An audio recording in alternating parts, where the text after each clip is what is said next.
This is Brian Edwards with Jalopy Music, and today we're making a song. It's 5:30 a.m. in Waco, Texas. Let's get started.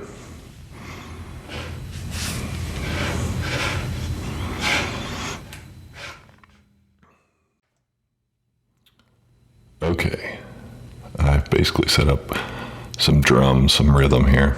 Basically a advanced click track.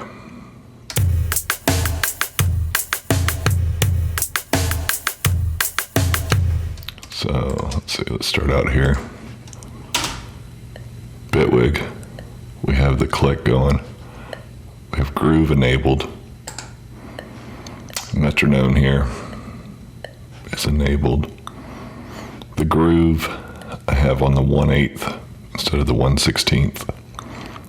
The 1/8 basically is my hi-hat.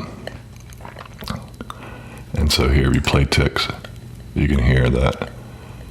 I'm not going to use the play ticks, I've got actual hat. But for right now, I'm going to use the click mostly on while I play different instruments. But I also have a lot of more options here to kind of get me a little more inspired, kind of give it more structure. I think, a lot of this will actually make it into the song. I didn't spend too much on, sounds. I kind of know some bass sounds that I like and will work for me. So let's kind of layer this on here. So the first thing is I have a drum sequencer and kind of like my favorite, Sugarbytes Drum Computer. And important things here, if you go to settings, not too important with my setup right now, but for the audio, there's this little button here that sends it out on different channels. So you can isolate the sounds. This auto drum fill is really wonderful. You can kind of see down here where I have this drum machine. So drum computer sends out audio, and it also sends out MIDI. Right now on this track, to kind of tame it down, right, to use it for kind of inspiring and locking in as I play instruments. I just have this Bitwig drum machine set up with these 8 wood blocks. Give us a nice crisp. You can hear the click, the wood blocks. The simple 8 here, mapping, you can see here at 36, which is C1 in Bitwig. I just have it stacked 1, 2, 3, 4, 5, 6, 7, 8, so it looks nice in the drum machine. You can see that with the drum computer, at least on this beat, I just picked this preset Arabian. It's just something I know I've liked, but definitely a good inspiration to try different beats. And you can kind of see with this auto fill that it's using these C1, C#1, and then these 2 above it right here. And it has kind of on the right side here, these 4 will come in on the fills. I think with Auto 1, each one's different, but it's like every 8 measures, the 8th measure, or maybe some of the settings at 16th measure will give a little fill. And it's not that same fill every time. This thing is really wonderful. I'm sure there's others out there, but I definitely am in love with this thing. Sugarbytes Drum Computer. So we got the wood blocks happening here. Nice simple click. I'll disable this drum machine and get ready for the full power of the drum computer, which is a drum synthesizer. So it's not samples. There might be some samples in it, but primarily I see the resynth and sampler. But primarily it is this synthesizer of drum sounds, and with incredible, you can just go through 2 individual drums random on the left here, or randomize the whole thing with that kit. It's really nice. And even in that genre, I found that you can kind of layer, and a lot of times make a kit within the drum computer that is synthesized, it's electronic, but get one that's kind of tamed down, I can actually use it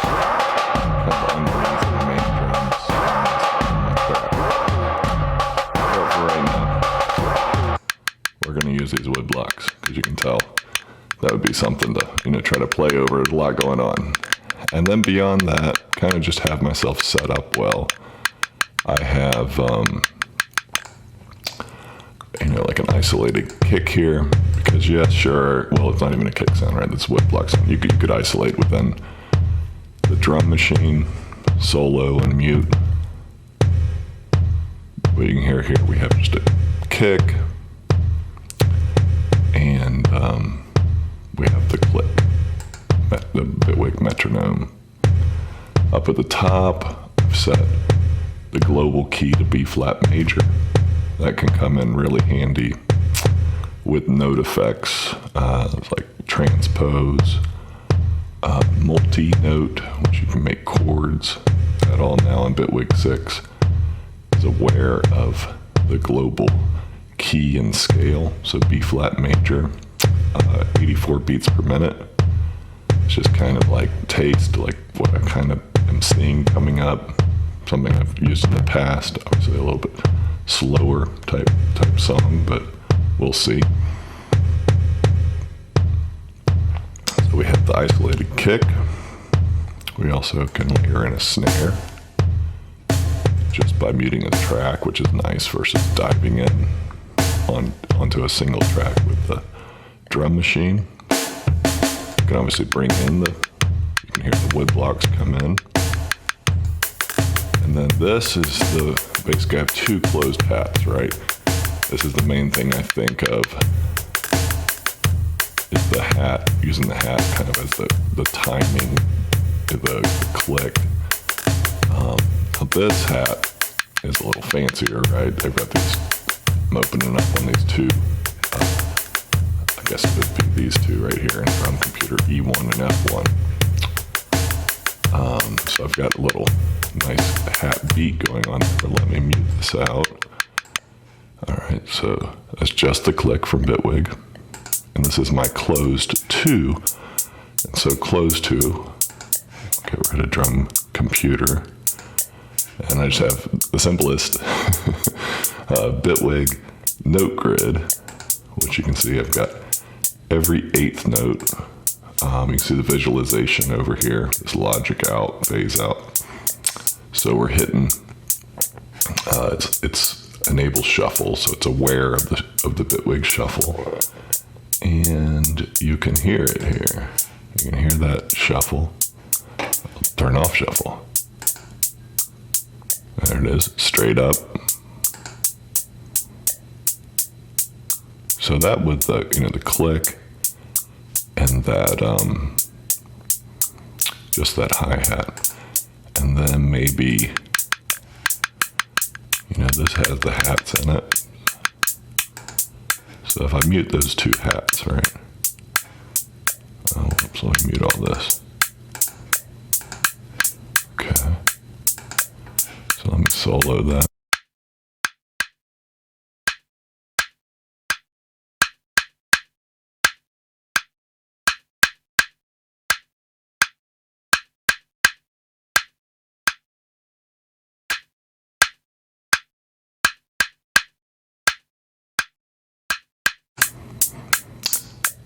So right here we have groove enabled, the Bitwig metronome, the click. We have a couple wood blocks on the kick and snare coming from this beat from the drum sequencer. I'll demo this. Let's see here. So we'll get the sounds back. There's a little icon here. Multi-out chain selector.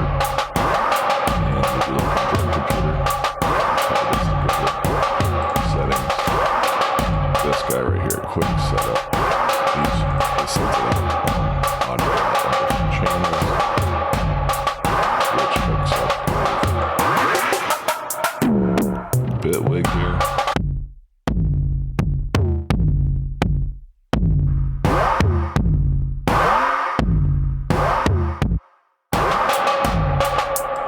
But again, I'm blocking the audio out with this drum machine on the track. And I just have the kick and snare wood blocks going here. And we have this steady hi-hat. And this is probably, you know, a pretty good thing to play along to, right? I would say the only thing I could think of is dropping a kick in there. And maybe one more thing I might really like would be, let's see here, let's call this kick 2.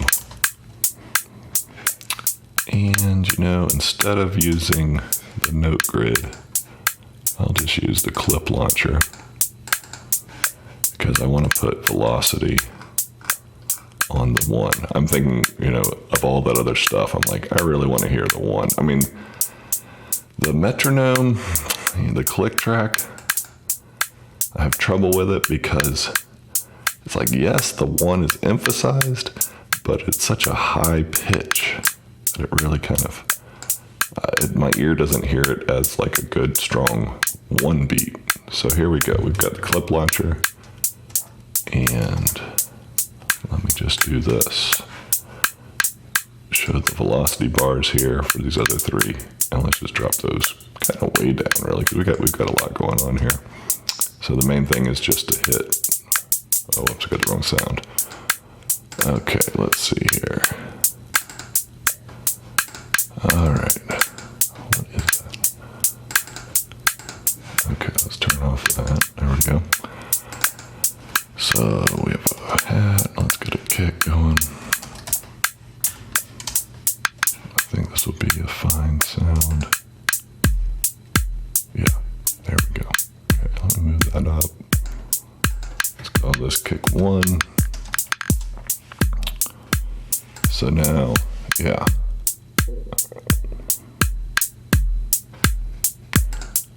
With the Bitwig metronome, we've got this kick 2, which is just 4 on the floor, with an emphasis on the 1. Yeah, I think that will really help me. And then just a straight up beat here.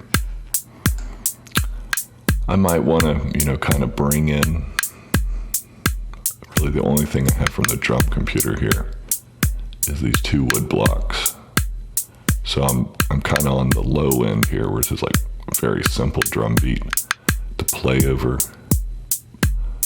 And it get, you know, with the groove, gives me a little bit of flair here. It's not just a straight click, and it has a little bit of this drum computer beat with the kick and the snare. So it's not quite like a boom, boom, boom, it has a little something going on there. But I think this is pretty optimal for playing over, where it's not too stiff, not too generic, but not too busy. All right, moving on.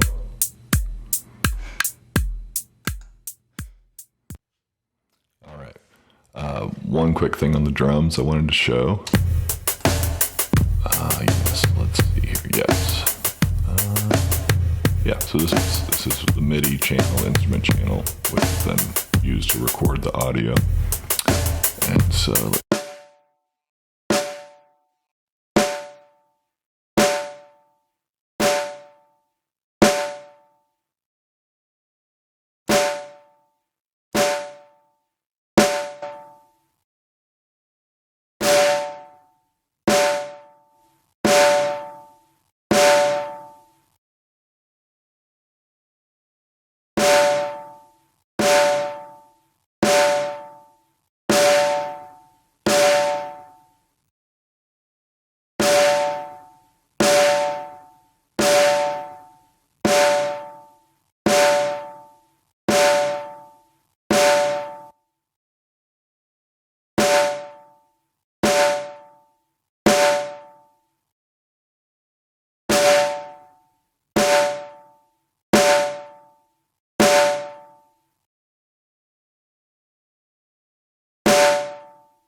Okay, so I've added some bass, and in that I've chosen a chord progression.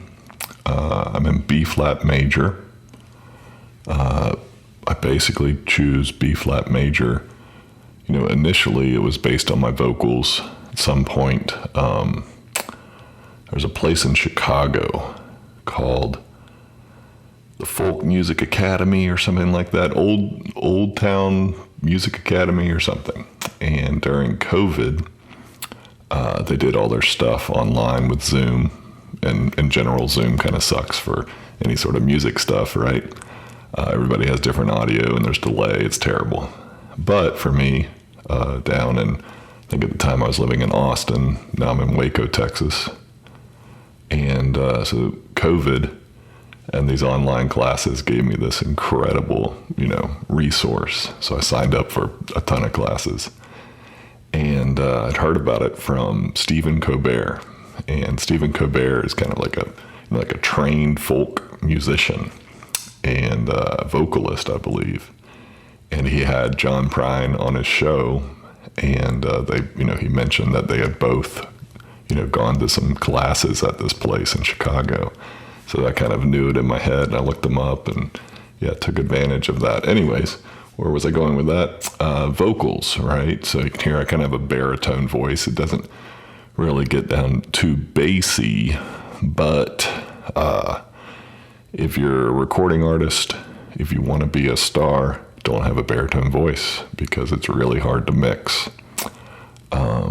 Kind of my vocal, my sweet notes are kind of like right on the bassiest notes of the sixth string of a guitar. And so the G and the B flat are really, that range right there. G, I guess G, G sharp, A sharp, right? That's my sweet spot. I get a little lower than G, and it starts to kind of, I can get close to the mic, and with a mic I can kind of do it, but if I'm live, even with like a, out and about with a microphone even, and definitely if I'm singing without a microphone, it loses kind of that gusto, right? It's like getting too low, loses the power. So originally I got to work with a incredible instructor, right? And it's got some feedback. And one of the things was kind of mapping out, the idea from him, maybe a little help from him, but really, kind of sitting down and, mapping out and figuring out what notes I'm singing and where my range is. I kind of landed on B flat major. Now, when I write folk songs, lyrics, something comes to me and I can kind of find the chord progression on acoustic guitar, B flat, I put the capo on 3, play open chords, and that's just where I'm comfortable, and I can quickly kind of riff on an idea, get from vocals in my head, a vocal melody, and then just some backing chords, kind of find the chords real fast through quick experimentation. So B flat major, and that kind of, F, the mode, whatever mode it's called, Lydian or Mixolydian, with that F major, the 5th, where things are kind of going more towards the F. The F is more emphasized. Certainly in my wheelhouse, G minor, another mode of B flat major, but basically, the bag of notes I'm working with, right? B flat major. And then started with my vocals, but now it's like, what I'm most comfortable with guitar wise. I just basically now I'm practicing electric guitar. And so I'm there's so many variables. I'm going to kind of stick with B flat here, right? I want to play in different keys, right, as a guitarist, but right now it's just simplify that. And then in the DAW, everything, I just know, B flat, F, E flat, G minor, right? And so also I'm going with, I've added bass here, and in that I've chosen a chord progression, and the classic pop chord progression, right, is the 1, 5, 6, 4. And so that's another thing where I kind of feel like with music and You get on the computer, the DAW, the instruments, vocals, lyrics. There's so much going on at any given time. I feel like I have to kind of like narrow something down, right? So, maybe I'm working on mixing, but I want to do that in the context of a song. So everything else gets simplified. It gets to the thing that I'm most comfortable with. And then maybe I'm adding something in that makes mixing hard, or mixing something I haven't done before. But all those other variables, try to pinch those down. So in this song, I'm going to go with a single chord progression. Obviously, I'd say, certainly most songs change their chord progression, but it's not required, right? The one that comes to mind, it's a gorgeous song, right? And it uses one chord progression throughout. The vocal melody changes, the instrumentation changes, kind of the loudness, just kind of like more going on, right? So I think it has kind of like three parts that build. It's a stripped down kind of folk song, but Noah Kahn, Stick Season. Throughout, it is 1, 5, 6, 4. And it's kind of a great example because it's, you wouldn't say it's a pop song, right? Because of instrumentation. And, if you sit through and listen to his album containing that song, there's kind of like I would say that's why that was the hit, right? That's why it resonates with people, is that it's the most poppy, right? But it doesn't, you probably wouldn't listen to that and think, oh, he's a pop, he's defying his genre, he's going pop now or something like that, So, certainly chord progression introduces a feel. But yeah, I feel like, given this session, trying to get through it, the purpose is really to record it, kind of show off all the little nuances and tricks I go through, how I kind of organize it. It's good to have kind of a stable foundation, right? And simplify the song where I'll bring in different instruments and stuff. Here I've got an idea of like 3 different bass lines, so they're all the same chord progression, but 3 different bass lines in both rhythm and kind of the order of notes being played. Even bass sounds, I've got a couple of bass sounds to layer in. So yeah, I'll hit play here.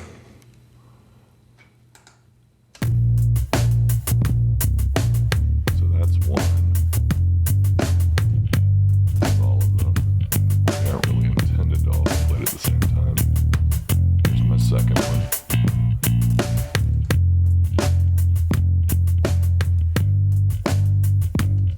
And I would say like this with my vocals, right? One thing I'm going to try to do is the bass is low, kind of like trying to get more in like sub-bass territory. Try to keep that, let's see, E2. E2 would be a standard tuning guitar.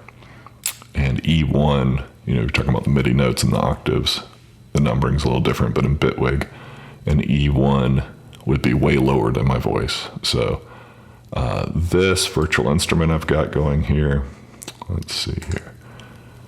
Interesting. Bass 1, note fill. Okay. So this virtual instrument I have going on here is the Scarby Rickenbacker bass, and it is made by Native Instruments. Yeah, it's solid. It's my go-to electric bass. You can see here on the preset that I've selected dub bass.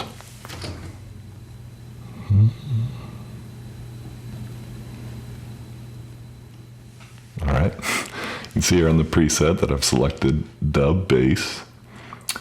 And that is kind of like, so it has like pure DI. You can see neck pure DI. That's just it's actually set on dub bass. So pure neck or bridge DI would be very stripped down. Dub bass is pretty stripped down. It's kind of a little more rich. I believe dub is a genre kind of associated with reggae. So, reggae, kind of like, I I would say like no reverb, kind of like angular, kind of muted notes a lot, kind of, the very percussive, kind of like all the instruments are the bass and the guitar and everything is quite percussive and sharp and precise. So basically, this is, this kind of genre I'm going for. The bass is, there's fantastic bassist out there. It's an incredible skill. I do care about the tone, like kind of like what I'm saying with choosing this dub bass, which kind of but really it's there for, the kick drum and my bass is really to fill the low end really with some sound. This is melodic, but, I'm not going for a bass solo, right? It's mostly there to make the overall track sound full with that low end.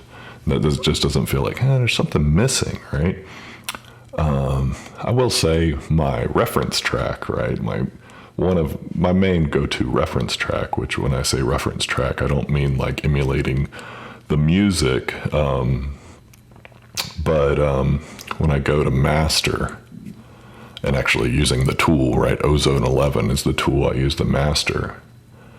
And in there, you actually have functionality, two different functionalities of a master or of a reference track. And my go-to reference track, and including this song, I would say in my head, is the sound of Big Thief, and it's called Shark Smile. And that one just kind of nails it for me. I would say modern folk rock, so there's kind of like great sounds from the 70s, 80s, 90s that I love. But, technology, technique, and everything, even though there are kind of a throwback, but there's just something that you can hear, things record, even if something's remastered, right?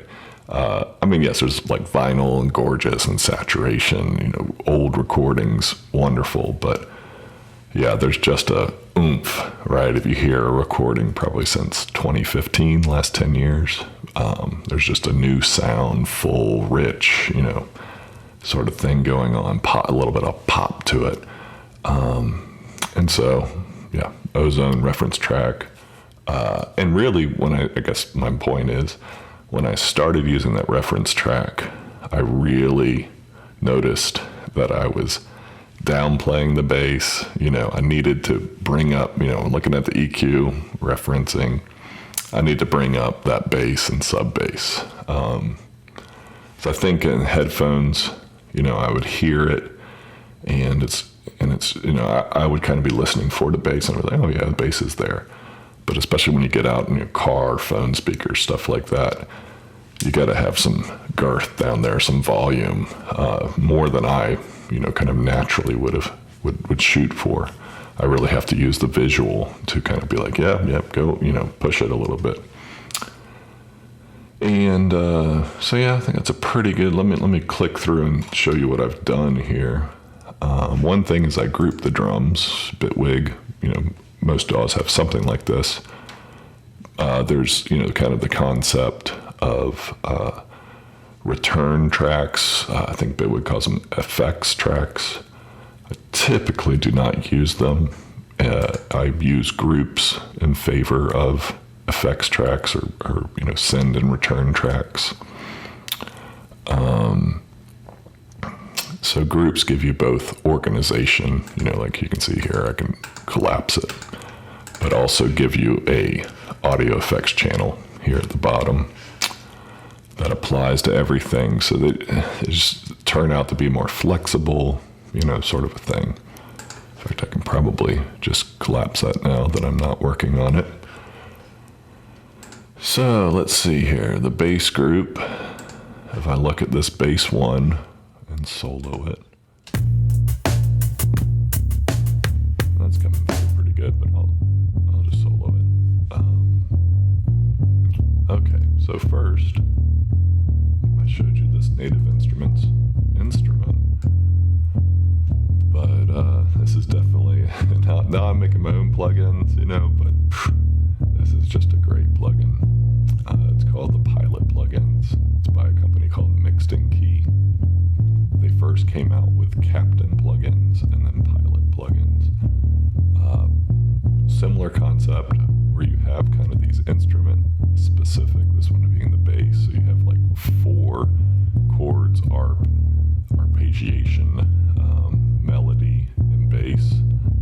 And so they sit on different tracks, but they talk to each other, so they're all in the same chord progression.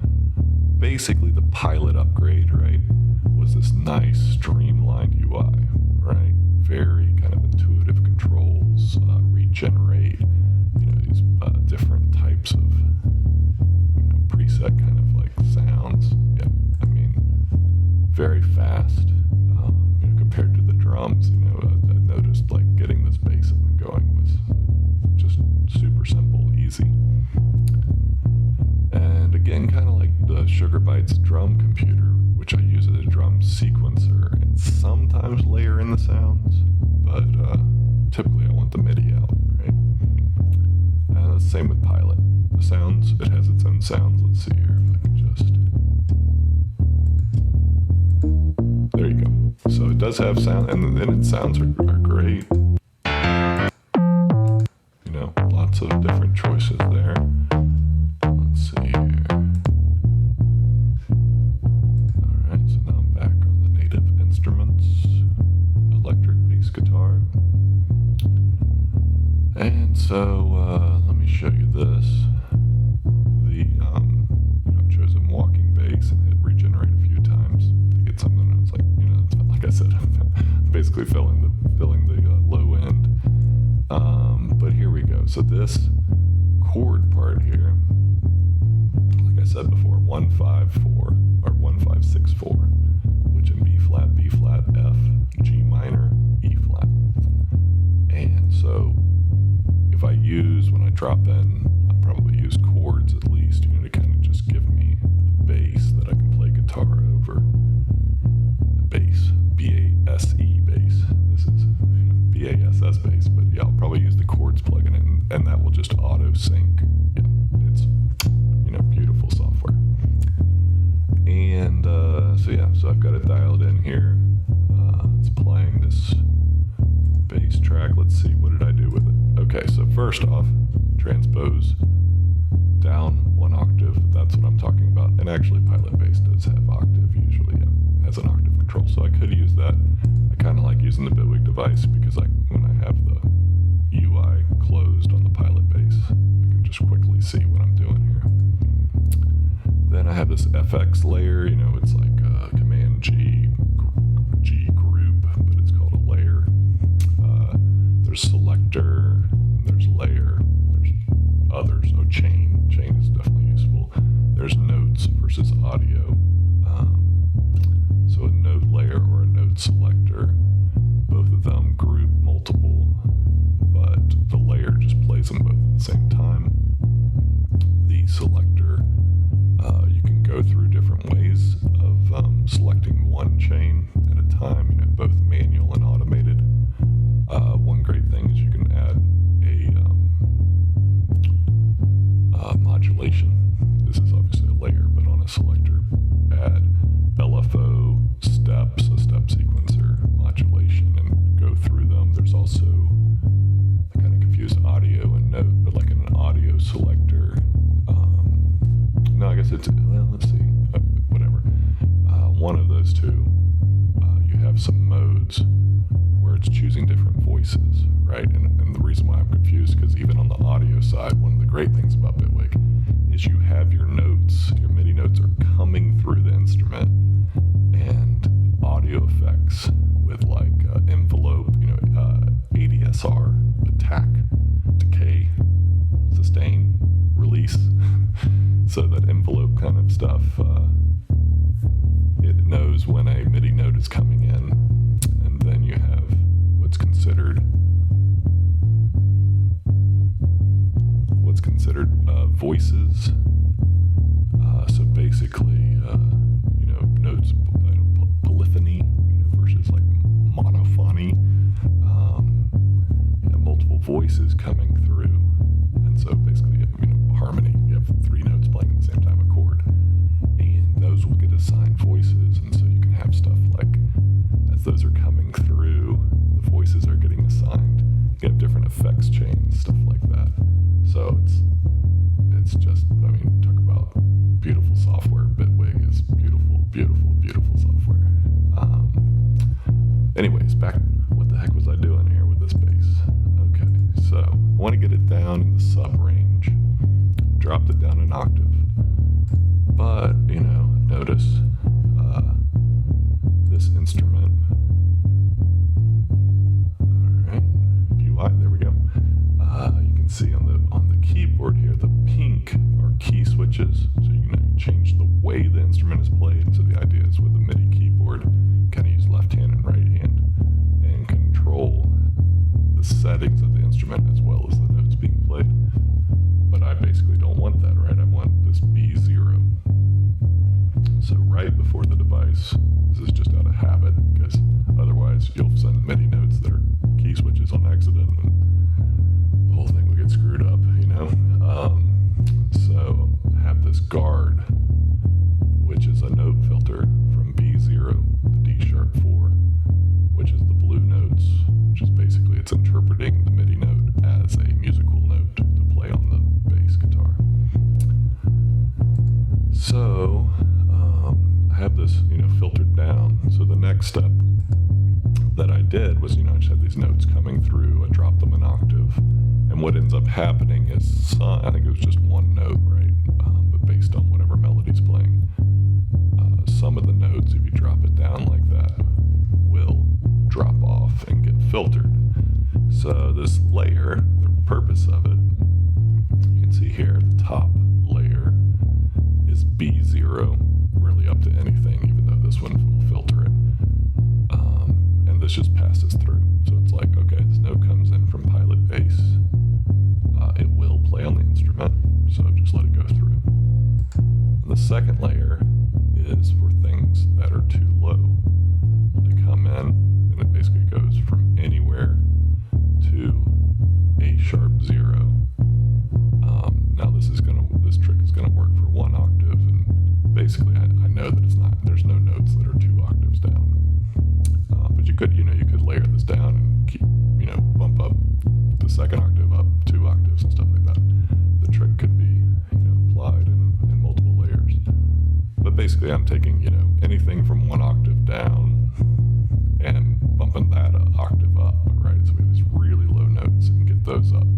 And so that does manipulate the melody, the note, you know, the lettered note, like if it's playing a B flat or something like that, it's going to play a B flat 1 octave up, you know, so I guess, you know, the bass line's going to make sense.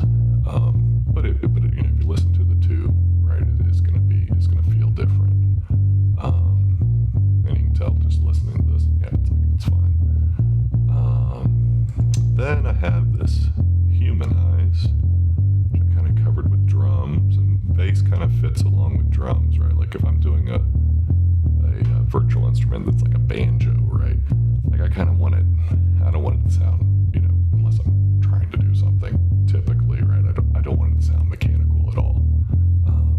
So I would really like lay, you know, one great trick, right, is to have 3 banjos stacked, each with like a humanize with a chance anywhere, you know, 40% to 80%.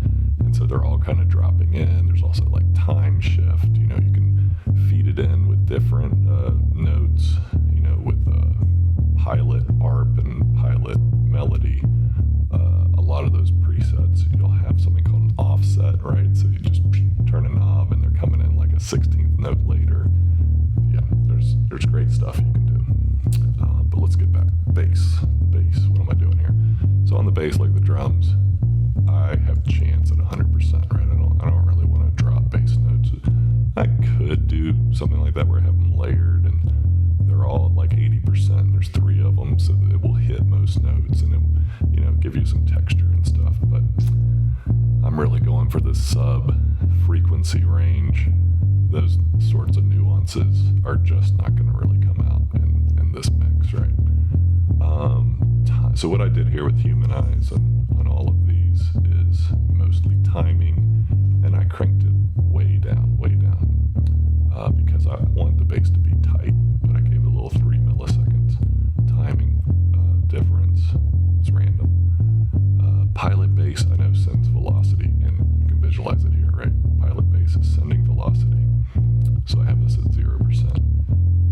bass might be sending timing. I don't think so.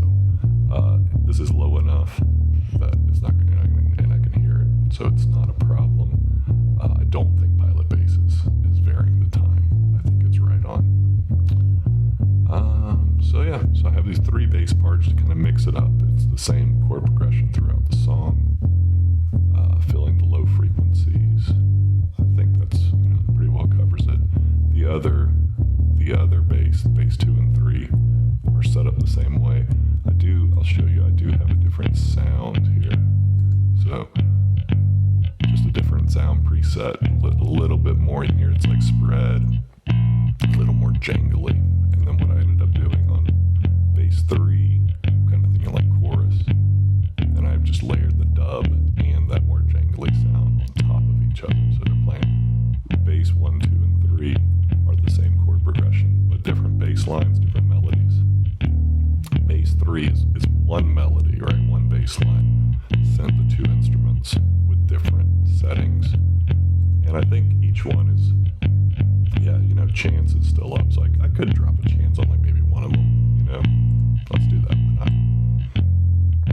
So I'm just going to change the more jangly one to 87%. I have it soloed. So you can kind of hear it, right? The dub is always there. The solid one, the jangly one misses some notes. But alright, there's my bass line. I'll be back. Okay, so we had the drums and the bass, and now we're trying to get chords, kind of a pad type sound. Basically, when I'm, let's say acoustic guitar, my first kind of real instrument thing, I want to make sure I'm doing the right thing, right? So the bass gives us some chord progression, but this will give us nice, solid, like we are playing this chord, right? All 3 notes at once, kind of a thing. Keep us in line. Know what part I'm on and stuff like that. Okay, so a couple other fill-ins before we get into the this pad, chords. Let's see here. One thing I did, bass group, put in this dynamics device, sidechained to the main kick. The main kick coming out of DC is the drum computer, so the main interesting kick. And so let's see here. Let's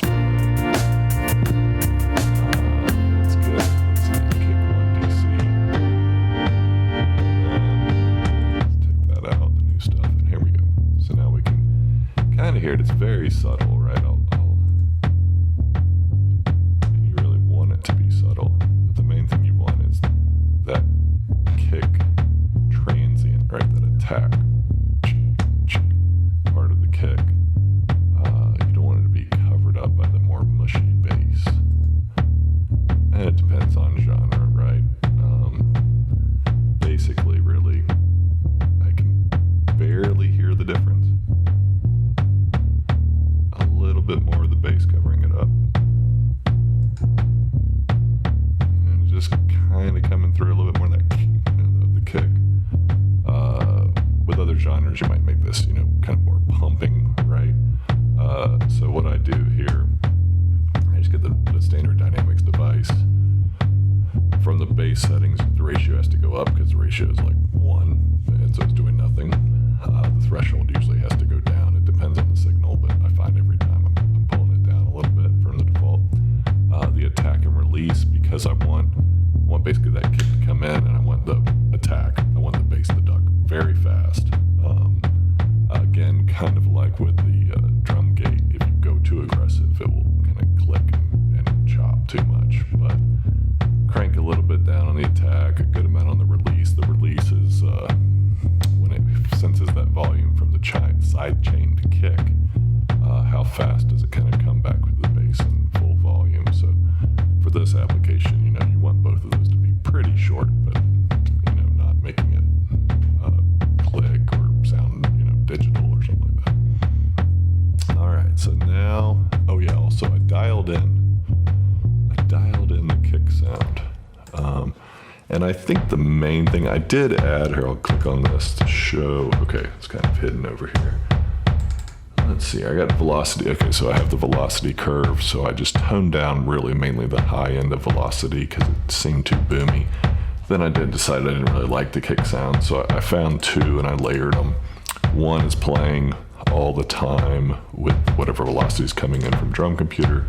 One has a little bit of a chance on it, so just, they're going to be layered, and so make the kick sound a little bit different. The timing is a little bit off, the velocity is off just a little bit, just kind of dialing in that kick sound.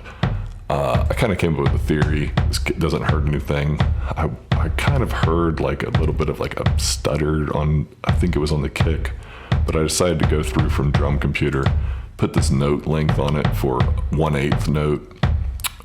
So those notes aren't too short, like a stab and, just screwing up the virtual instrument. So I did that everywhere. Let's see here, where's another one? That's not it. Yeah, so on the snare, 216. Here we go, in the hat. So everything has that on it now, just to try to keep it behaving nicely in case Drum Computer, the sequencer, is setting these really short notes.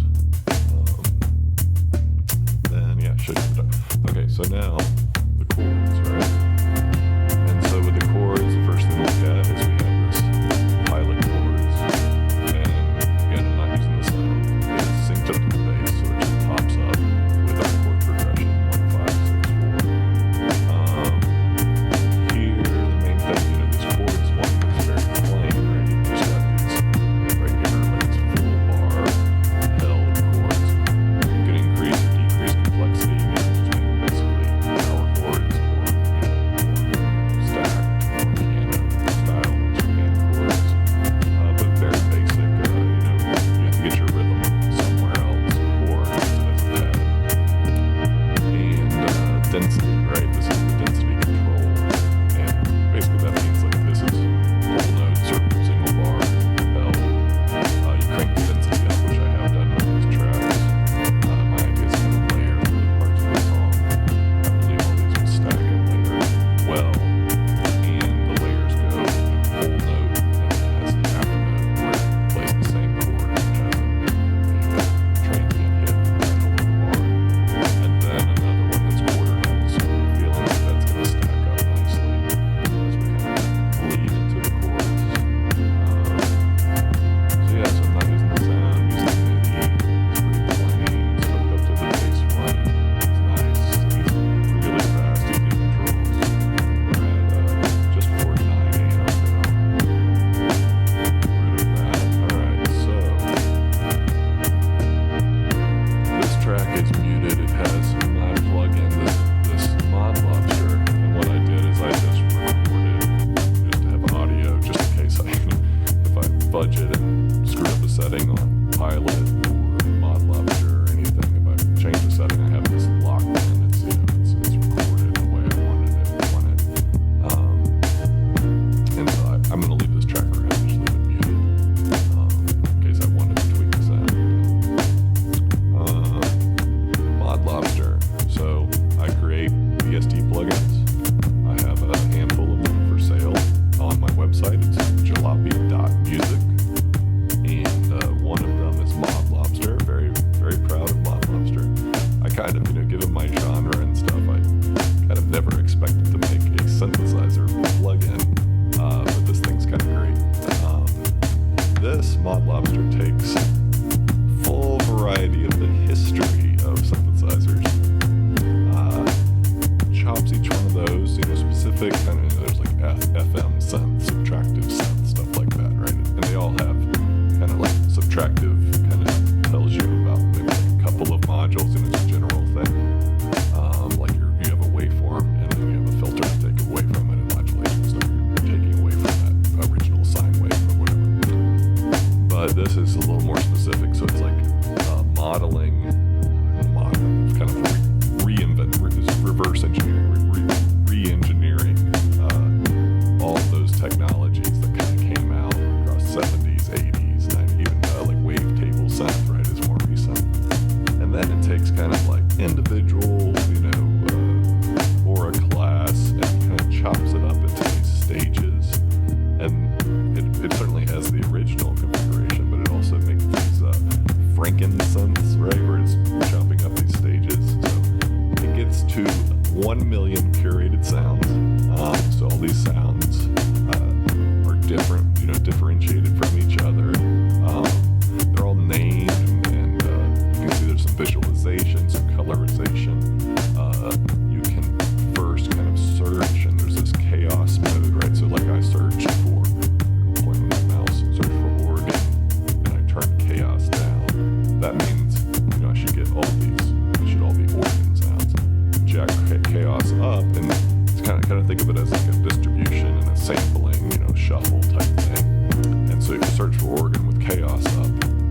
much more likely to get something that's not an organ, right? It should kind of give you organ sounds, but also different stuff. So that's kind of the first level. You have this search box and chaos. And so the idea is you go into this, there's a million sounds, right? You'll never listen to them all. But you have a way to kind of, it's not really deterministic, right? You want to kind of just wade through this huge space of sounds. So instead of, the concept is instead of tweaking knobs on, which, let's say, which waveform, your filter settings, your modulation, stuff like that, instead of going through each stage and tweaking parameters,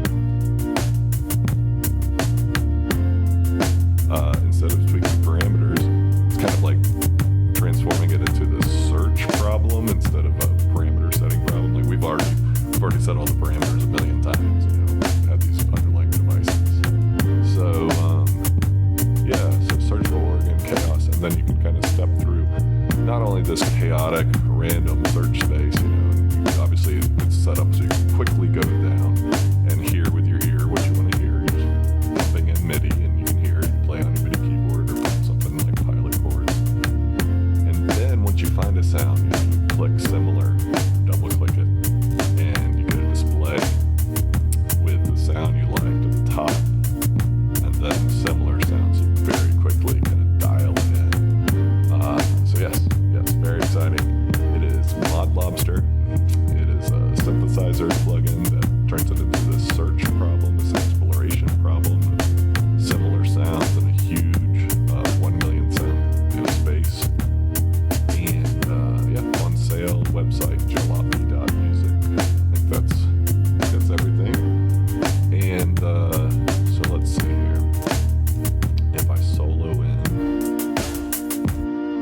Alright, so here we go. So this is Mod Lobster. And this one I have Uncanny Valley. So here, roll right into this sales pitch, right? So let's get this glass organ FM synthesizer, right? I decided to go with the organs on this track to try to, kind of keep it feel like a little more natural, less electronic music. And so Uncanny Valley, you can see over here to the right of Mod Lobster, another plugin from Jalopy Music, my company, on sale, jalopy.music website. And so Mod Lobster is a virtual instrument, send in MIDI, get audio out, and synthesizes, it generates sound. Uncanny Valley is an audio effect, so it's taking the sound out of anywhere, any sort of sound you have, but in this case, Mod Lobster is providing the sound, and Uncanny Valley is affecting it, right? It's changing it. And so what Uncanny Valley does is it emulates a Mellotron or similar devices. There's these devices from the 60s and 70s, piano keyboard kind of a thing, and it had recorded tape of like a flute and a couple cello, a couple other instruments, maybe violin, whatever. But it had so you hit keys on the keyboard and you hear flute or cello, whatever your setting is. But it had this texture to it, right? Because of the mechanical operation, the fact that it was these 8-second strips of tape, it had to rewind. And so all of that is captured in Uncanny Valley. So first, let me do a sound demo. You can hear the clean, glass organ FM real fast. I did bring up Insight here, which is Insight is iZotope, who got bought, I think, by Native Instruments.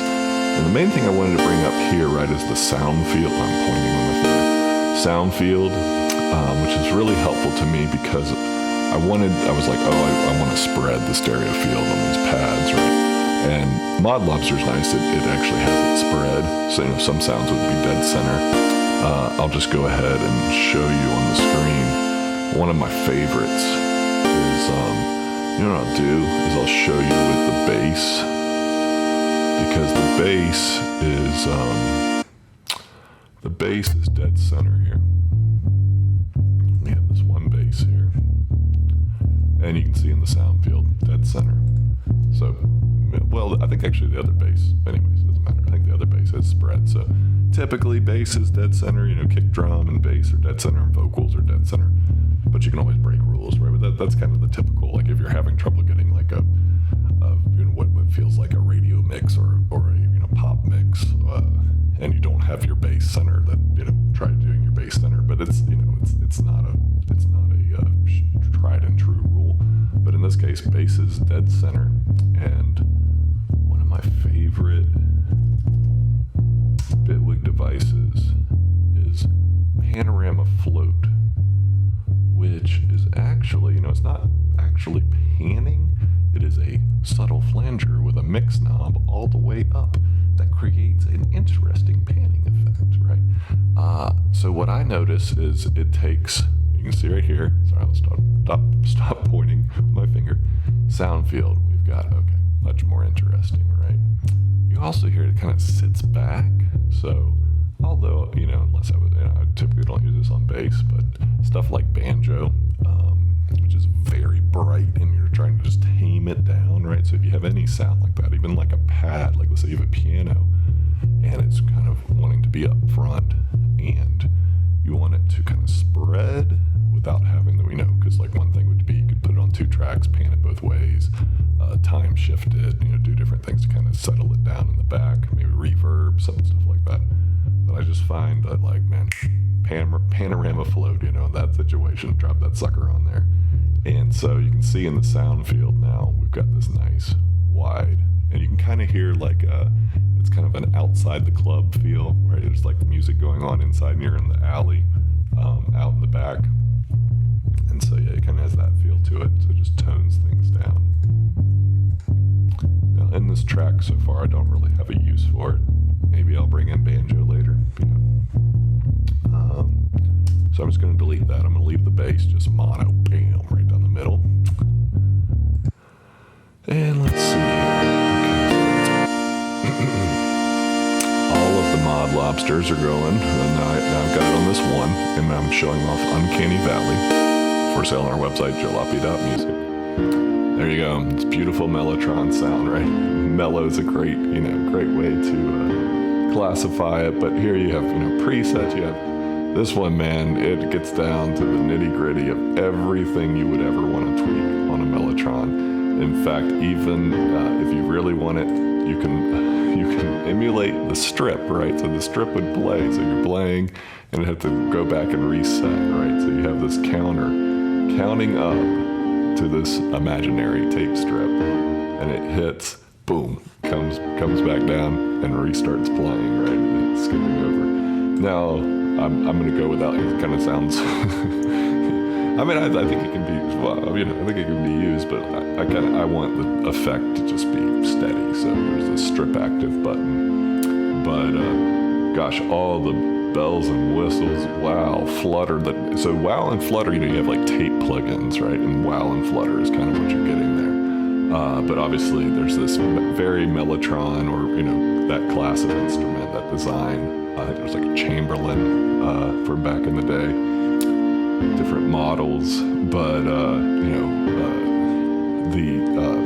the nature of the tape, how old the tape is, the tape length, any sort of rumble, is noise, and the tape head. So all this stuff, like is there rust on the tape heads, stuff like that. So it's really wonderful, right? If you want to like go geek out and dial it in, also. Tons of presets, and not only presets, but then within each preset, you can change this timbre transplant setting, right? So you can dial through on this target. So the presets are up here in the top left. You can scroll through those, but then dial in the target. Will kind of take each preset. So it's like whatever, 60 factory presets times.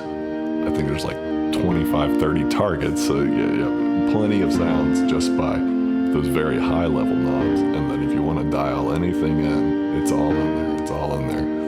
All right. So Mod Lobster and Uncanny Valley. I can close those down. All right. And so this is the whole note one I have, and I'm kind of thinking, start out, the verse is going to be just this. And then kind of layer in. I'll do them one at a time. So I've got another Mod Lobster sound coming out here.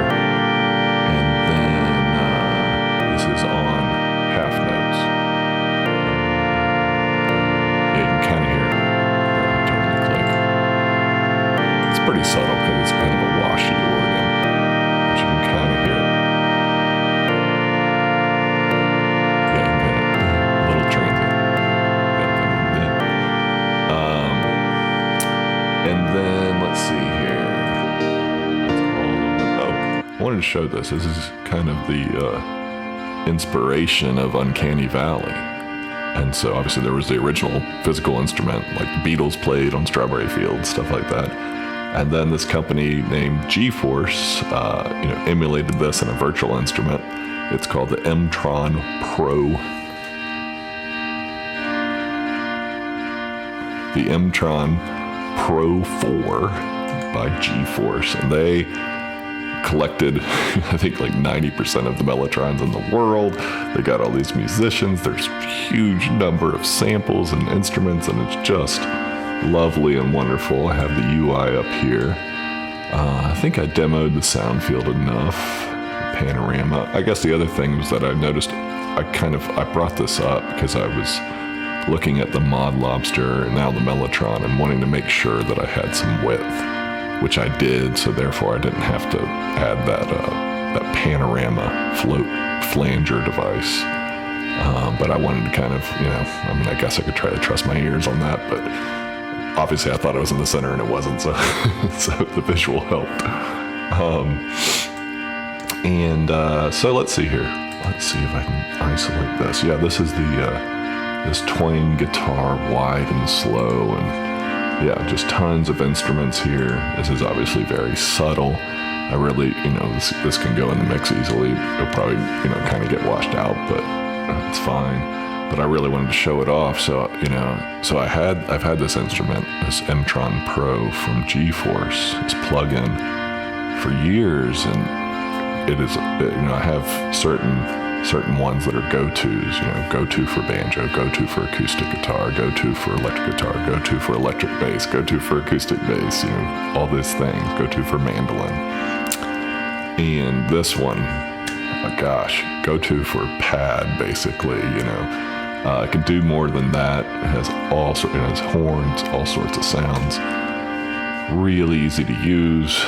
Drop it in there, even just hit random on the sounds a few times.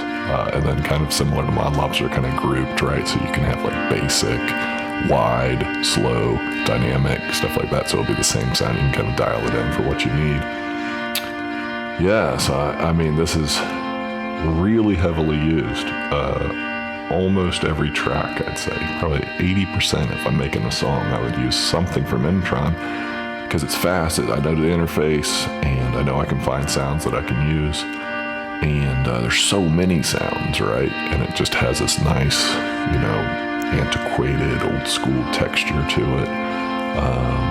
It just works. It works with very crisp acoustic guitar, stuff like that. Putting it on top of this pad is magic. So the inspiration was for my plugin, Uncanny Valley, is I love this sound, and I have tons of sounds in here, but as I'm thinking, I'm like, oh man, I have other virtual instruments that I like. I have my voice, especially. I have these other sound sources. So I have physical instruments, I have other, virtual instruments aside from this. I have my own playing, my own, live instruments, all these sound sources. I really want, this is a virtual instrument, so it can't affect, existing sound. It generally takes MIDI in, produces audio with the effect on it. So what I wanted with Uncanny Valley was any sound, right? Any clean sound, send it through Uncanny Valley, and not just get a tape effect, but get a very true to real life Mellotron effect. And so I would say thanks to GForce for really introducing me to the Mellotron. They have at least 2 videos, I know, an hour-long videos of their collections of Mellotrons, the history of Mellotrons. They have all their artists recording these samples in different ways. So really, really great stuff. All right. So, I think I'm set here on the Mellotron. I also have, it's basically layered with the same part. I have this third mod Lobster. And okay, so this is just the pads. And I think, we can kind of build, and this is pretty subtle. This is supposed to sit underneath all the other instruments that are coming in, the vocals. So basically, I'm pretty happy that that's not too busy. It's got 4 instruments layered. 3 rhythms, but the rhythms are extremely simple. Whole note, half, and quarter. Yeah, I think that really works. I'm gonna drop them in, verse, just 1 on the verse, 2 on kind of a pre-chorus, and then 3 on the chorus. Which will probably be subtle, maybe it won't be noticeable, but maybe kind of a cumulative effect if I do other things. I obviously have 2 basses on the chorus, stuff like that. Should get, to some level of a build up, it doesn't just feel like a flat throughout. Kind of keeps your attention, little dynamics. You come out of the chorus, get slower, quieter, slower, quieter. So yeah, I think, whoops. I've got you caught up on my work here so far. We're at 9:15. I don't usually talk this much, but I think we're cruising along. I think, over time, the main thing with me is that at any given moment in making a song, right, just a lot of times, what I'm trying to do is I'm doing, right, it's like, oh my God, this is gonna fall apart. Especially with arrangement, which I am dodging a little bit in this video. But, yeah, I think for time, it's just kind of gaining some confidence of like, okay, I'm not doing a bunch of work that I have to throw away. I am setting a base ahead of time that I'm going to be able to use. And kind of use in 2 ways, right? One thing is to use, like when I'm playing acoustic guitar, I have to click. It's kind of like, okay, I need a click, but I don't have this preferences. And so why not get, full drums and something that's useful, right? And so I don't have a lot of work at this point. I'm like, oh, I gotta go back and fix my kick. Oh, I gotta go back and fix my bass. I gotta go back and fix my pad. Which, I've even done it where I fix small things, little things that stand out. And I'm like, oh, I forgot that thing. That's the sidechain. That's why we'll go back immediately and do those little fixes. And as things, merge together, it will reveal problems. But I try not to have, I was a software engineer, so it's called technical debt, right? So try not to have technical debt. Try to be kind of lockstep, right? Like my best guess, my best ability at this point, and it's like, okay, let's not get a whole bunch in. Let's each step, drums, bass, pad, kind of wrap it up behind ourselves as we progress making the song. So you can tell, it's like suddenly it's like, okay, I can kind of tell what this song's gonna be, right? All right, I'll be back. Okay, I've recorded acoustic guitar and electric guitar, and we'll go through that. So first, here's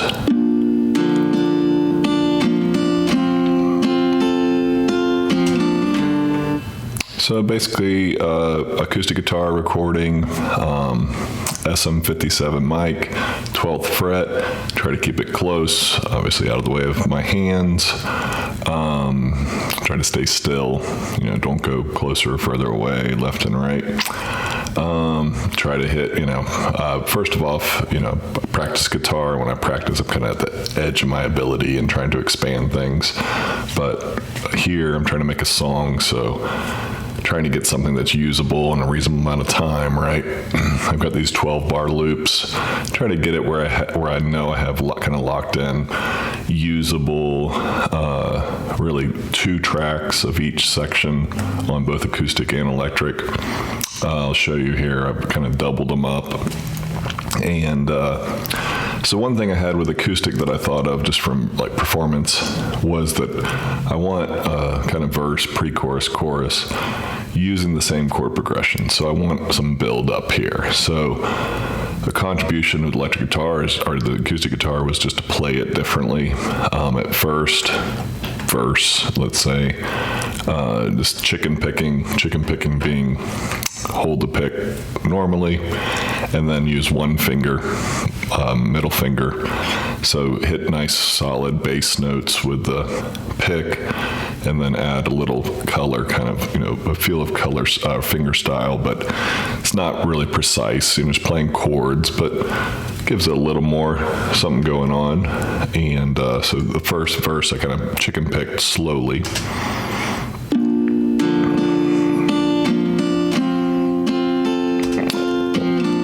And so this is a chord progression, a key that I'm very used to. It feels very natural. And you can see, like, if we go through the different parts, let's see, yeah. So 5 takes on the chorus, which I did last, and 6 takes.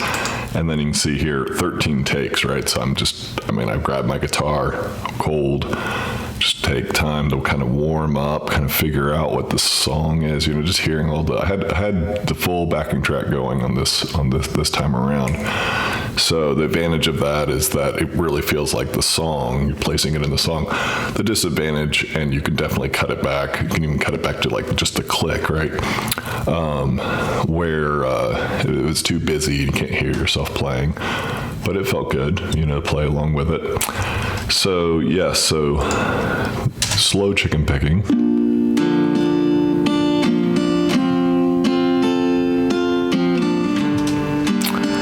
And then here we go, and I just restricted myself to just strumming, just try to give it some different feel a little bit.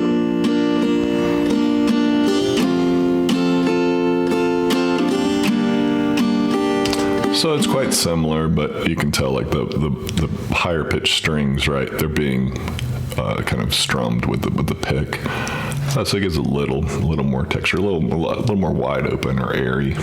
And then for the chorus, I basically double timed what I was playing before, or maybe before it was half time, and this is the right time. But we're at 84 BPM, so this is probably kind of double time. So here we go.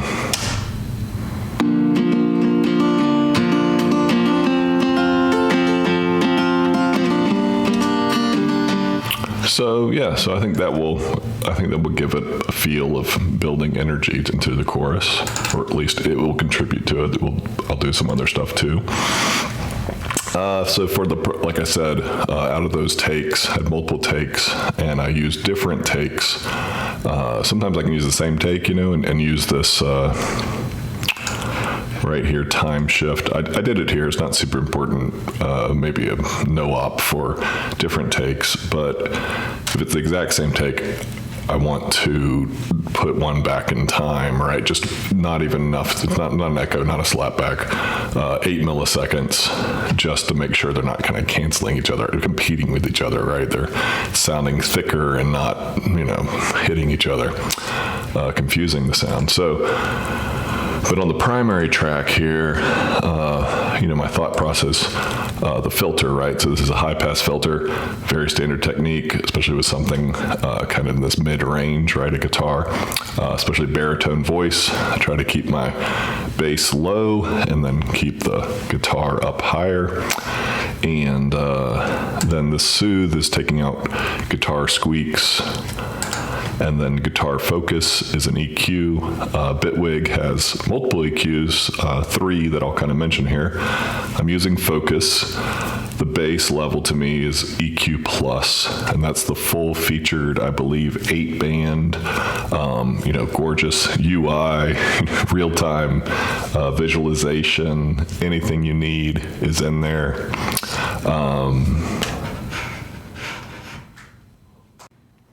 Okay, so Bitwig EQ plus, and then another one I'll mention is Sculpt and Focus.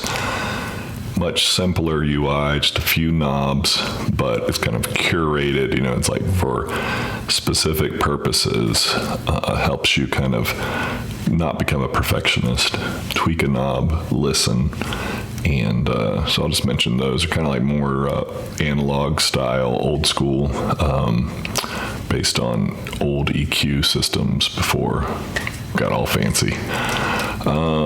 So guitar focus, I pick it because it's kind of a go-to. I know it sounds good. It's like a preset, and it has this tube emulation, which is nice on the guitar, and it has the the EQ settings. Obviously, you can see in a little diagram, lifting up kind of the mid-high, giving it kind of that air to it.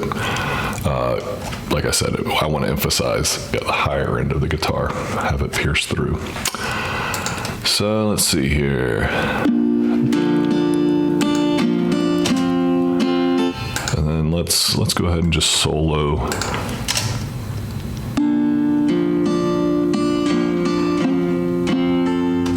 So you hear it's a different take, and I even kind of flubbed something, but it's fine for this song.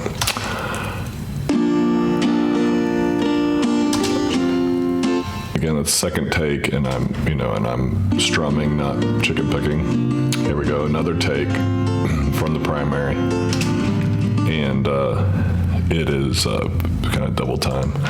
And now, basically on this one, it's more clean. It's more similar to the primary track. The only thing it does is kind of chop off some high end to kind of let the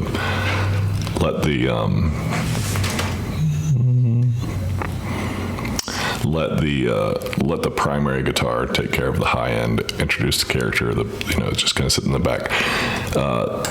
These first two are slower, and it's kind of more washed out.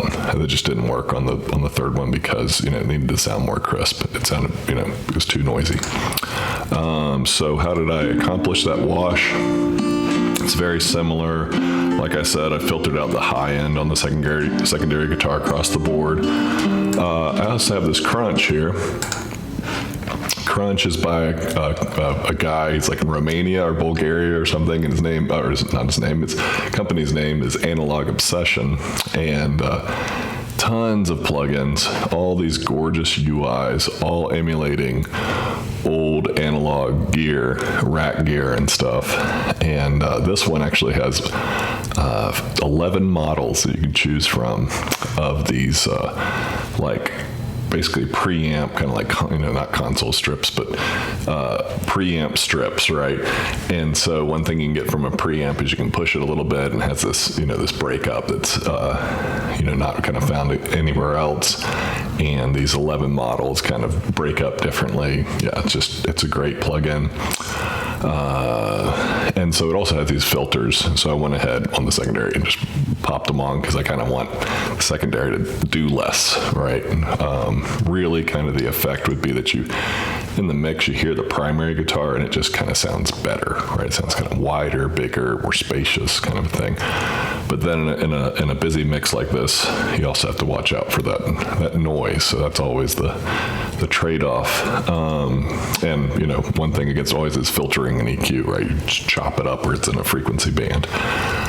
So that's a little crunch on it that I just like. And then panorama float. So I didn't put any delay on the acoustic guitar. Panorama float again kind of puts it back wider, harder to kind of nail down in the space. If you're listening in headphones, this part, it would be harder to place basically. So let's play them both together here.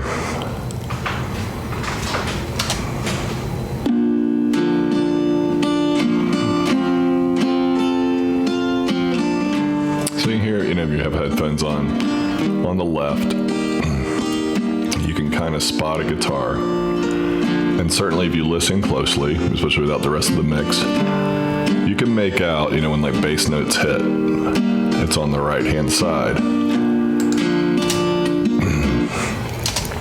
So here's let's call it the pre-chorus or the second part.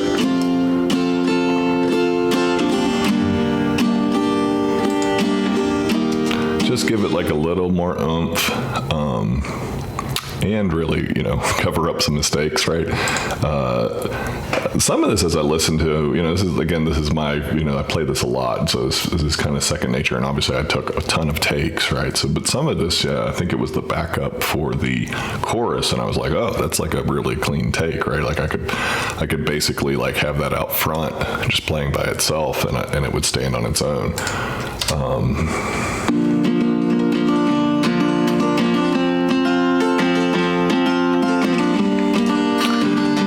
So yeah, you kind of get this sloppy delay without actually having a delay on it. I think that's pretty much it for the acoustic guitar.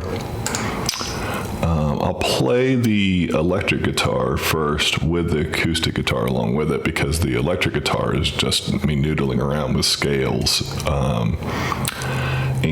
So it doesn't really make as much sense without the acoustic guitar, but we'll go in and solo it, but just so you're not like, what the hell is this, kind of a thing, so.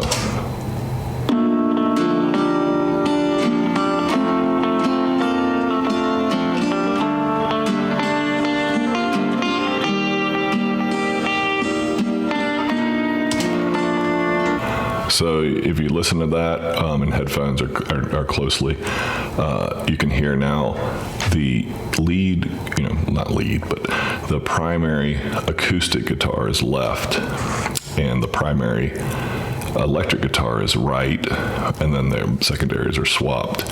Also, the electric guitar is wider, basically. Yeah, I think it's actually sitting kind of like on top of, maybe a little more wide than the secondary acoustic, but kind of that idea of just kind of spacing things out stereo-wise.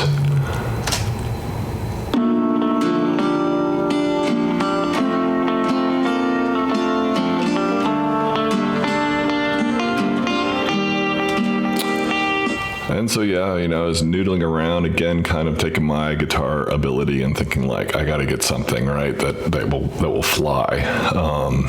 So I'd say, it would be better to have a better guitarist. That makes it a lot easier. Mainly, like that guitar right there probably cannot stand on its own. I played both of them with the acoustic, and it sounds good, but probably would not just leave it out dry. Mainly, I think of like with writing a song, this is a little tricky, and I kind of knew it, but I wanted to get this down, knew it would work. Now I'm going to put vocals on top. I haven't written lyrics. I got to put vocals on top of this, and this is just very drifty noodling. And so the two kind of artists I thought of, I was like, okay, I need some confidence, right? Like, has this been done before? Is there prior art? And the two that came to mind are two of my favorites, Kurt Weill, who's a phenomenal guitarist, and a lot of his songs, kind of gets back in the pocket. It's just this groove. It's very, this mood setting. It's kind of like he could be reading his grocery list and it doesn't matter, right? And it's just got this, I can't imagine how many guitar parts there are in a 4 or 5 minute Kurt Weill song. Maybe it's just all isolated. It's hard to hear repetition, right? He's just playing like so many parts. And the other one is Big Head Todd, and I feel like kind of similar, where it's like this really melodic, I guess it's like melodic rock, right? These sweet, kind of sweeping, but full sound, which Kurt Weill, I don't know who he tours with, but Big Head Todd is a 3-piece, right? There's 2 pieces like White Stripes and Black Keys, when they make incredible sound, but they sound, raw. They sound fantastic, but raw. Somehow, Big Head Todd, I swear, and I'm sure on studio he's probably maybe, doing more parts, but when they tour, there's 3 of them, right? A bass, a drummer, and him. And it's just kind of an incredible, very full, sound with just 3 people. Anyways, so that's I can be like, okay, I think I can write a song with lyrics on top of it, because right now I'm like, this is a pretty good instrumental, but I'm not sure. It's not really like a pop structure, as far as like a real rhythm or some sort of riff, some sort of repeated melody. Let's see here.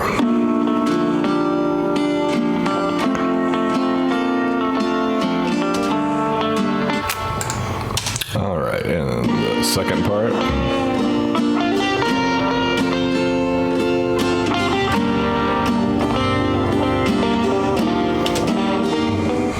So recording electric guitar, thankfully you don't have to stand so still. So, but yeah, I have an amp, pedal board going into it. SM57 on the amp, just nice and tight right on the speaker.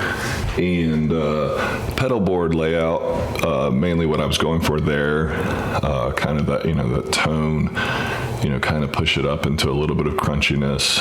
And so I have, a few pedals in a row, right? I have kind of like a console pedal that can either be a clean boost or it will break up, and then an overdrive, and then a distortion. So that was really something where it played well here, where in the verse part, it is just that console pedal, and then the next, add in the overdrive, the next, the chorus has distortion.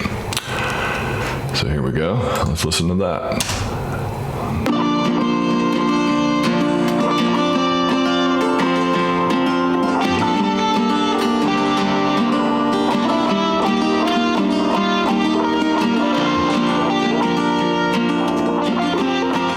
So one thing is, right, this is all this lead guitar basically, and it's melodic drifting lead guitar without repetition.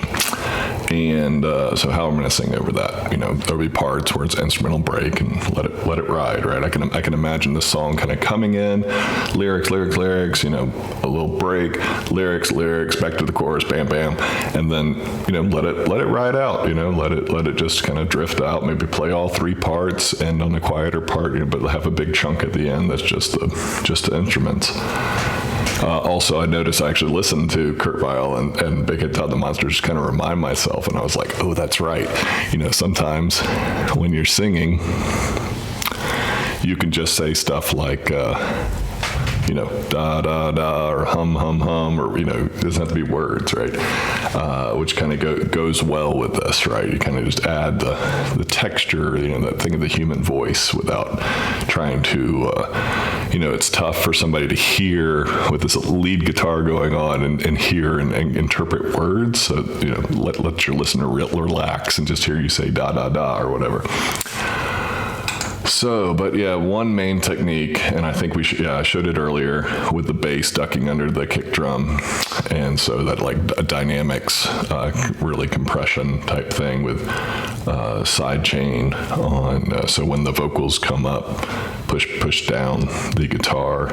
Also, it's kind of like the goal. The vocals have a higher level, but you want them sitting down where they're clear, and that is, I would say, the two main techniques I can think of. Well, put the vocal dead center, raise its level, put compression on top of compression, get a nice clean vocal take, good mic, no noise, because compression will make the quieter sounds jump up, so you don't want the quieter sounds to be things you don't want to jump up, and give that ducking, where the side chain compression on the things that are competing with the same frequency. And so let's see here. Let's look at the chains here.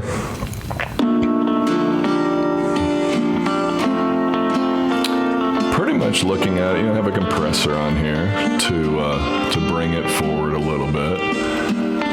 On the background one, right, I did use delay, which I think is a little more appropriate here because it's just single notes, right? Single note melody. We can put delay on chords, but and so I have this thing, preset that I've saved called Abbey Road. It's kind of a classic trick whenever you apply time-based effects, basically reverb or delay. You put it in the mid band. This is a save preset of the Bitwig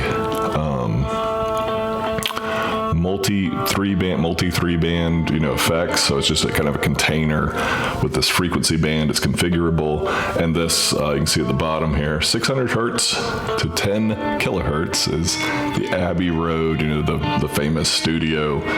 Kind of this technique came from there, and that's the band that you apply either reverb or delay to, because it sounds better, right? So basically you don't want the low. I guess the high is not good either, but the kind of the mud, right? You don't want to be adding to, right, with that. And so what I've put on here is sales time, right? Jalopy.music. Come visit our website, buy our plugins. This is the Manifold set of plugins. This is a delay pedal. The Manifold set of plugins has 100 pedals as VST plugins, plus a pedal board. The pedal board is wide open, so it integrates tightly with ours, but you can put any VST in there, and you can put a chain, with our pedal plugins and your favorite audio effect plugins and build a chain out. And yeah, it's pretty sweet deal. Stop on by. And so we just have this delay here. Let's see if we take it out.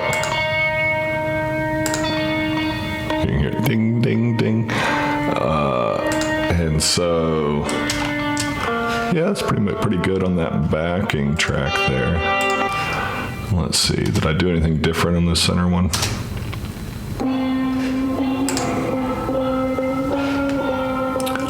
Okay. Oh yeah, I just put a reverb on here, so a different pedal, and it's a plate reverb. So there it is without it. You can hear this is not terrific guitar, right? There's definitely some spots where I just fumbled something, but I didn't comp anything. I just kind of took a couple of takes of these 12 bars that were good enough. This is the secondary in the background, so it's gonna do all right, right? But no reverb here. Whoops, let's see here. Come on, baby. Oh, interesting.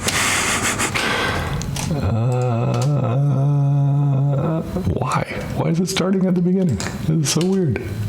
Oh, you know what? It must be catching that loop or something. Let's see here. Okay, there we go. We got the reverb on. Oh, we have the reverb off. So you can tell such a huge... There we go. Yeah, you've definitely clear. So yeah, get it back, reverb, put it back. All right. And then let's see here. The chorus now.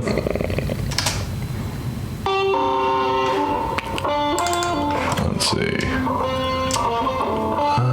Oh yeah, wah. Okay, so a couple different wahs. Got that one there. And then here. Again, one of my plugins. Both adding a little wah there.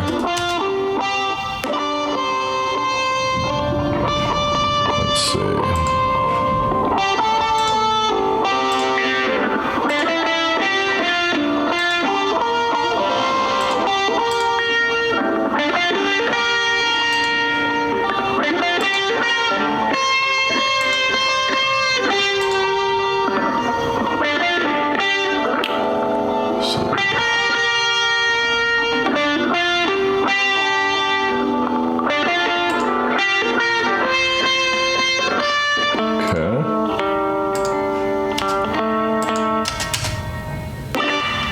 Whoops. Okay, let's see.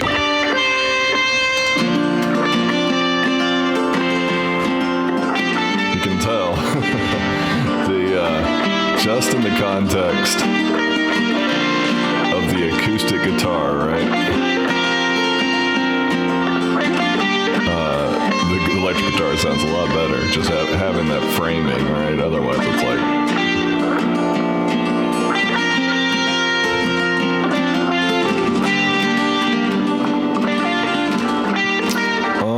So what else happened here? Well, let's listen to the whole mix. Why not? Let's see here.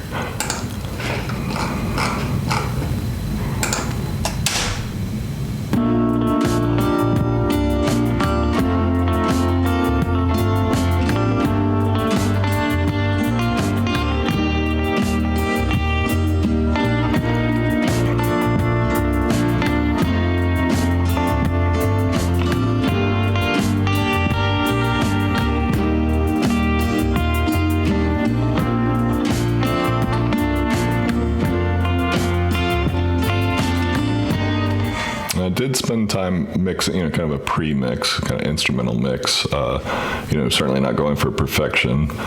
But basically, a lot of it's like, I don't want to forget, if I think something on the top of my head, like, oh, I need to, like I remember, same old trick here with the mod Lobster here, the Oregon. You can see right here, dynamics, sidechained to the electric guitar. They were just kind of hitting the similar space, and it was kind of washing it out. So I do feel like when I listen to this mix, a nice thing is the electric guitar, and I know it's not perfect underneath, but that primary electric guitar, I hear that line. I know what that melody line is. It's clear. It's kind of like all the best parts, right? Because it's sitting in context and playing off the rest of the, kind of this harmony and just context of the key and scale and everything, and the chord that's playing.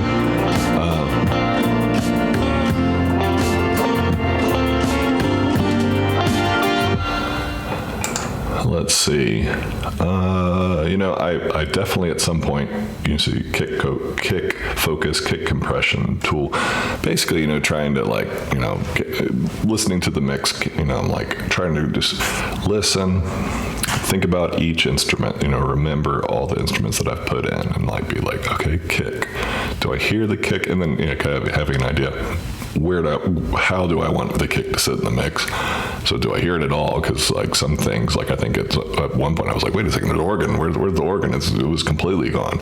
And so the kick, I want it to be really, nice. It doesn't have to be super loud, but if I'm sitting here and not trying too hard, I want to hear it hit, right? And so EQ, compression, level, right? Kind of the tools of the trade. Certainly keep it in the center. But yeah, I pretty much went through that. I can't really think of anything else other than time and listening, right? And just, I think a mixture of the tweaks that I've already mentioned. I can't think of anything I did that is a technique that's completely different from what I've mentioned. So